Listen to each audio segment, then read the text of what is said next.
although I was more or less forced to invite all my school friends, i.e. the ragtag bunch of drama people and English geeks I sat with by social necessity. Sorry about the cars. In the cavernous cafeteria of my public school. I knew they wouldn't come, and still, my mother persevered, awash in the delusion that I had kept my popularity secret from her all these years. She cooked a small mountain of artichoke dip. She festooned our living room in green and yellow streamers, the colors of my new school. She brought 24 champagne poppers and placed them around the edge of our coffee table. And when that final Friday came, when my packing was mostly done, she sat with my dad and me on the living room couch at 4:56 p.m. and patiently awaited the arrival of the goodbye to Miles cavalry. Said cavalry consisted of exactly 2 people: Marie Lawson, a tiny blonde with rectangular glasses, and her chunky, to put it charitably, boyfriend, Will. "Hey, Miles," Marie said as she sat down. "Hey," I said. "How was your summer?" Will asked. "Okay, yours?" "Good. We did Jesus Christ Superstar. I helped with the sets. Marie did Light," said Will. "That's cool," I nodded knowingly, and that about exhausted our conversational topics. I might have asked a question about Jesus Christ Superstar, except that 1, I didn't know what it was, and 2, I didn't care to learn, and 3, I never really excelled at small talk. My mom, however, can talk small for hours, and so she extended the awkwardness by asking them about their rehearsal schedule and how the show had gone and whether it was a success. "I guess it was," Marie said. "A lot of people came, I guess." Marie was the sort of person to guess a lot. Finally, Will said, "Well, we just dropped by to say goodbye. I've got to get Marie home by 6. Have fun at boarding school, Miles." "Thanks," I answered, relieved. The only thing worse than having a party that no one attends is having a party attended only by 2 vastly, deeply uninteresting people. They left, and so I sat with my parents and stared at the blank TV and wanted to turn it on, but knew I shouldn't. I could feel them both looking at me, waiting for me to burst into tears or something, as if I had known all along that it would go precisely like this. But I had known. I could feel their pity as they scooped artichoke dip with chips intended for my imaginary friends. But they needed pity more than I did. I wasn't disappointed. My expectations had been met. "Is this why you want to leave, Miles?" Mom asked. I pulled it over her a moment, careful not to look at her. No," I said. "Well, why then?" she asked. This was not the first time she had posed the question. Mom was not particularly keen on letting me go to boarding school and had made no secret of it. "Because of me?" my dad asked. He had attended Clover Creek, the same boarding school to which I was headed, as had both of his brothers and all of their kids. I think he liked the idea of me following in his footsteps. My uncles had told me stories about how famous my dad had been on campus for having simultaneously raised hell and aced all his classes. That sounded like a better life than the one I had in Florida. But no, it wasn't because of Dad, not exactly. "Hold on," I said. I went into Dad's study and found his biography of Francois Rabelais.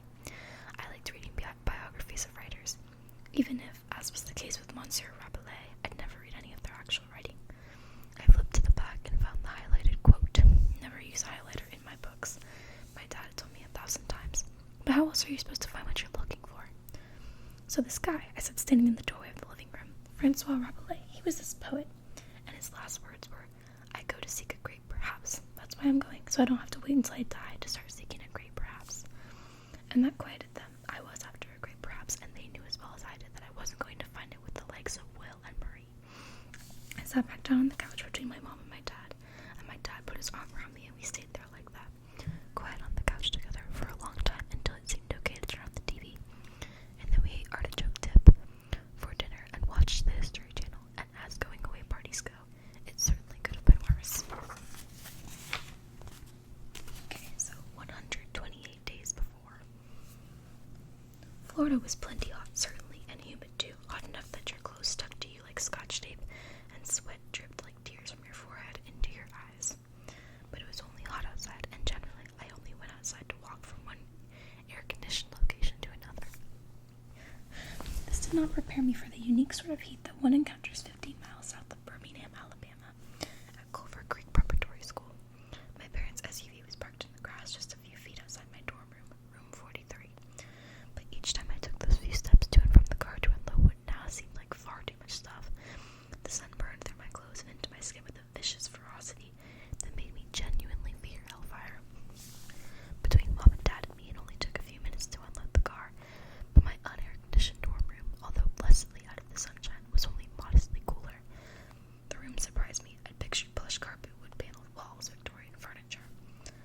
from one luxury, a private bathroom, I got a box with cinder block walls coated thick with layers of white paint and a green and white checkered linoleum floor. The place looked more like a hospital than the dorm room of my fantasies. A bunk bed of unfinished wood with vinyl mattresses were pushed against the room's back window. The desks and dressers and bookshelves were all attached to the walls in order to prevent creative floor planning and no air conditioning. I sat on the lower bunk while Mom opened the trunk, grabbed a stack of biographies my dad had agreed to part with, and placed them on the bookshelves. I can unpack, Mom, I said. My dad stood. He was ready to go. Let me at least make your bed, Mom said. No, really, I can do it. It's okay. Because you simply cannot draw these things out forever. At some point, you just pull off the Band-Aid and it hurts, but then it's over and you're relieved. God will miss you, Mom said suddenly, stepping through the minefield of suitcases to get to the bed. I stood and hugged her. My dad walked over too. We formed a sort of huddle. It was too hot, and we were too sweaty for the hug to last terribly long. I knew I ought to cry, but I'd lived with my parents for 16 years, and a child's separation seemed overdue. Don't worry, I smiled. It's gonna learn how to talk right Southern, Mom laughed. Don't do anything stupid, my dad said. Okay, no drugs, no drinking, no cigarettes. As an alumnus of Clover Creek, he had done the things I'd only heard about, the secret parties streaking through hayfields. He always whined about how it was all boys back then. Drugs, drinking, and cigarettes. It had taken him a while to kick smoking, but his badass days were now well behind him. I love you, they both blurted out simultaneously. It needed to be said, but the words made the whole thing horribly uncomfortable, like watching your grandparents kiss. I love you too. I'll call every Sunday. Our rooms had no phone lines, but my parents had requested I be placed in a room near one of Culver Creek's 5 payphones.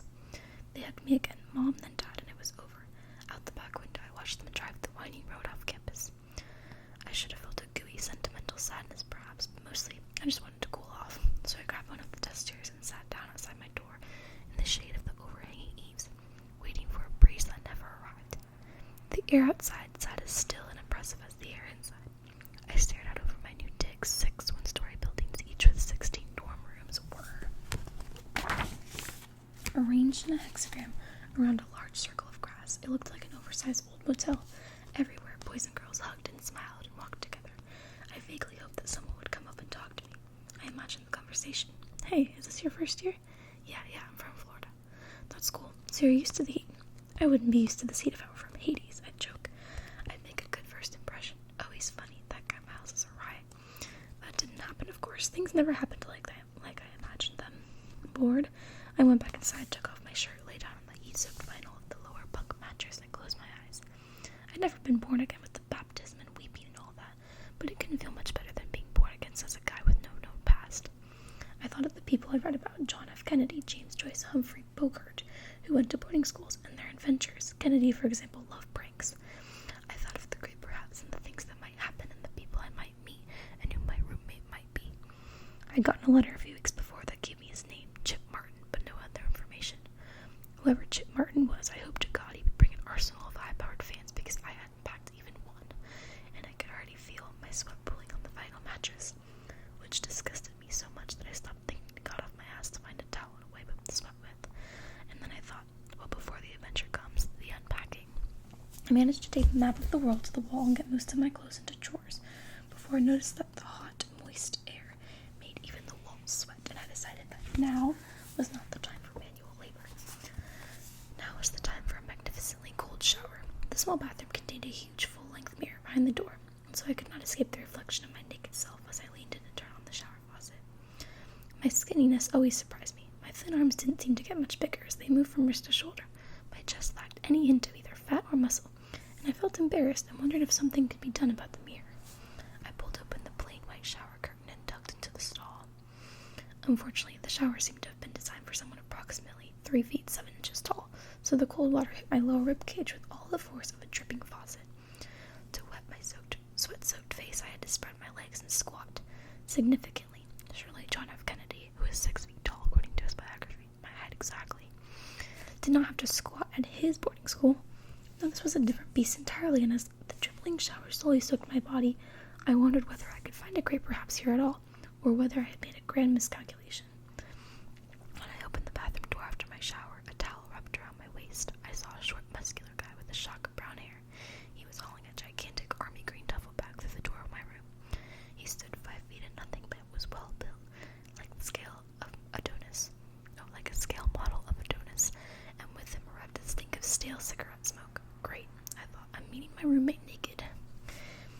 waved the duffel into the room, closed the door, and walked over to me. "I'm Chip Martin," he announced in a deep voice, the voice of a radio DJ. Before I could respond, he added, "I'd shake your hand, but I think you should hold on damn tight to that towel till you can get some clothes on." I laughed, nodded my head. "That's cool, right?" The nod, and said, "I'm Miles Halter. Nice to meet you." Miles, as in, to go before I sleep, he asked me. "Huh? It's Robert Frostbone. You've never read him?" I shook my head no. "Consider yourself lucky," he smiled. I grabbed some clean underwear, a pair of blue Adidas soccer shorts, and a white t-shirt, mumbled that I'd be back in a second, and ducked back into the bathroom. So much for a good first impression. "So where are your parents?" I asked from the bathroom. "My parents? The father's in California right now, maybe sitting in his lazy boy, maybe driving his truck. Either way, he's drinking. My mother's probably just now turning off campus." "Oh," I said just now, not sure how to respond to such personal information. I shouldn't have asked, I guess, if I didn't want to know. Jim grabbed some sheets and tossed them onto the top bunk. "I'm a top bunk man. Hope that doesn't bother you." "Oh, no, whatever's fine." "I see you decorated the place," he said, gesturing toward the world map. "I like it." And then he started naming countries. He spoke in a monotone as if he'd done it 1,000 times before. Afghanistan, Albania, Algeria, American Samoa, Andorra, and so on. He got through the A's before looking up and noticing my incredulous stare. I could do the rest, but it'd probably bore you. Something I learned over the summer. God, you can't imagine how boring New Hope, Alabama is in the summertime. Like watching soybeans grow. Where are you from, by the way? "Florida," I said. "Never been." "That's pretty amazing, the country's thing," I said. "Yeah, everybody's got a talent. I can memorize things." "And you can?" I know a lot of people's last words." It was an indulgent learning last words. Other people had chocolate. I ate dying declarations. Example? I like Henrik Ibsen's. He was a playwright. I knew a lot about Ibsen, but I'd never read any of his plays. I didn't like reading plays. I just liked reading biographies. "Yeah, I know who he was," said Chip. "Right, well, he'd been sick for a while, and his nurse said to him, 'You seem to be feeling better this morning.' And Ibsen looked at her and said, 'On the contrary,' and then he died." Chip laughed. "That's morbid, but I like it." He told me he was in his 3rd year at Culver Creek. He'd started in 9th grade, but the first year at the school, and was now a junior like me. A scholarship kid, he said. He got a full ride. He heard it was the best school in Alabama. So he wrote his application essay about how he wanted to go to a school where he could read long books. The problem, he said in the essay, was that his dad would always hit him with the books in his house. So Chip kept his books short and paperback for his own safety. His parents got divorced this sophomore year. He liked the Creek, as he called it, but you have to be careful here with the students and with teachers, and I do hate being careful, he smirked. I hated being careful too, or wanted to at least. Let's see how much is left of this. Okay, yeah, we're probably going to stop here. This is a pretty long chapter. So, if you guys like the story, I will continue reading it. Maybe like once a week I'll do a few pages or whatever. It's just hard to read a lot at a time. So, this book is really good though. I really like all of John Green's books, except that Catherine one. I didn't like it. I didn't like it. I'm feeling very sick. I just went to the gym. But anyways,